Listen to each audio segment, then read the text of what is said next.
Hi friends, welcome back to my channel. இந்த வீடியோவில் நம்ம உருளைக்கிழங்கு வச்சு ஒரு குருமா ரெசிபி தான் பார்க்க போகிறோம். வாங்க வீடியோக்குள்ளால போகலாம்.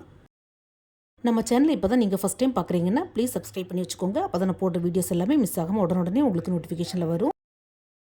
நான் இந்த குருமா பண்ணுறதுக்கு 2 உருளைக்கிழங்கு எடுத்துருக்கிறேன். இதை ஃபஸ்ட்டு குக்கரில் வேக வச்சு எடுத்துக்கலாம். ஃப்ரெண்ட்ஸ், இந்த குருமா பண்ணுறது ரொம்பவே ஈஸி. ஸோ எல்லாருமே இந்த வீடியோ பார்த்ததோடு விடாமல் கண்டிப்பாக வீட்டில் ட்ரை பண்ணி பாருங்கள். இப்போ கேஸ் ஸ்டவ்வில் ஒரு கடாயை வச்சுக்கலாம்.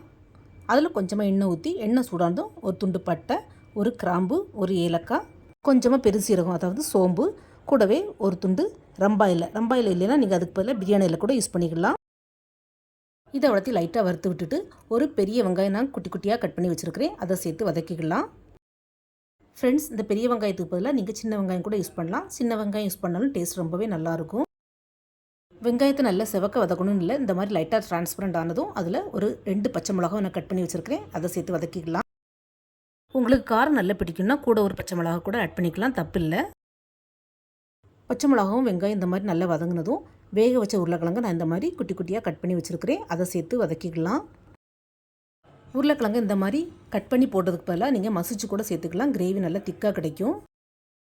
ஃப்ரெண்ட்ஸ், இந்த ஸ்டேஜில் கொஞ்சமாக இஞ்சி பூண்டு பேஸ்ட்டு சேர்த்துக்கலாம். என்னுடைய வீடியோ எடிட் பண்ணும்போது டெலீட் ஆகிட்டு, ஸோ நீங்கள் மறக்காமல் ஆட் பண்ணிக்கோங்க. இது கூடவே கொஞ்சமாக மஞ்சள் தூளும் உருளைக்கிழங்கு தேவையான உப்பும் சேர்த்து வதக்கி விட்டுக்கலாம். ஆக்சுவலாக இந்த குருமாவுக்கு வத்தல் பொடி, மல்லிப்பொடி எதுவுமே சேர்க்காம தான் நம்ம பண்ணுறோம். ஸோ குருமா கொஞ்சம் எல்லோவாக தான் இருக்கும், ஆனால் டேஸ்ட்டு ரொம்பவே சூப்பராக இருக்கும். ஃப்ரெண்ட்ஸ், இந்த மஞ்சள் குருமா குறைஞ்ச இன்க்ரீடியன்ஸை வச்சு சீக்கிரமாகவே பண்ணி முடிச்சிடலாம். ஸோ சமையல் தெரியாதவங்க யார் வேணாலும் ஈஸியாக ட்ரை பண்ணலாம். உருளைக்கிழங்கு வெங்காயத்தை இந்த மாதிரி நல்லா வதக்கி விட்டுக்கலாம். உருளைக்கிழங்கு ஆல்ரெடி வெந்துடுச்சு, ஆனால் வெங்காயத்தை வேக வைக்கிறதுக்காண்டி கொஞ்சமாக தண்ணி சேர்த்துக்கலாம். இந்த வெங்காயம் வேகிற நேரத்தில் நம்ம இதுக்கு ஒரு தேங்காய் மசாலா அரைச்சி எடுத்துக்கலாம்.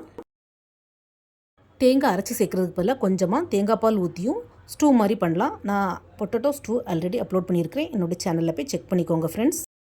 பட் அந்த பொட்டேட்டோ ஸ்டூ பார்த்திங்கன்னா ஒயிட்டாக தான் இருக்கும். இப்போ ஒரு மிக்ஸி ஜாரில் 2 to 3 ஸ்பூன் தேங்காய் சேர்த்துக்கலாம். கூடவே கொஞ்சமாக தண்ணி ஊற்றி நல்லா ஃபைன் பேஸ்ட்டாக அரைச்சி எடுத்துக்கலாம். தேங்காய் நம்ம எவ்வளோக்கு அதிகமாக சேர்க்குறோமோ அந்த அளவுக்கு குருமா கொஞ்சம் திக்காக நல்ல கொழுப்பாக கிடைக்கும்.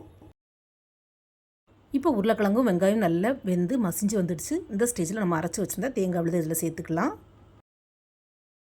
தேங்காய் விழுது சேர்த்ததுக்கு அப்புறமா கிரேவி கொஞ்சம் திக்காக தான் இருக்கும். ஸோ மிக்ஸி ஜார் அலசி கொஞ்சமாக தண்ணி சேர்த்துக்கலாம். தேங்காய் சேர்த்து குருமாவை நல்லா மிக்ஸ் பண்ணி விட்டுக்கலாம்.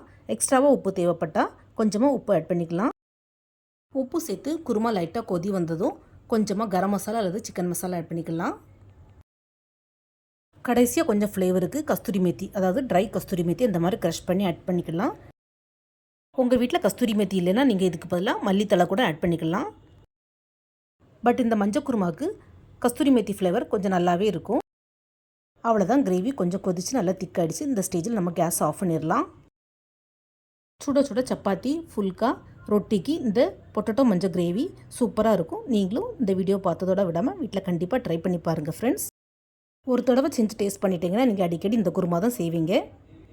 நான் இதே மாதிரி வேறையும் நிறைய யூனிக்கான ரெசிபிஸ் அண்ட் ஸ்நாக்ஸ் அப்லோட் பண்ணியிருக்கேன். என்னோடய சேனலில் போய் செக் பண்ணிக்கோங்க ஃப்ரெண்ட்ஸ்.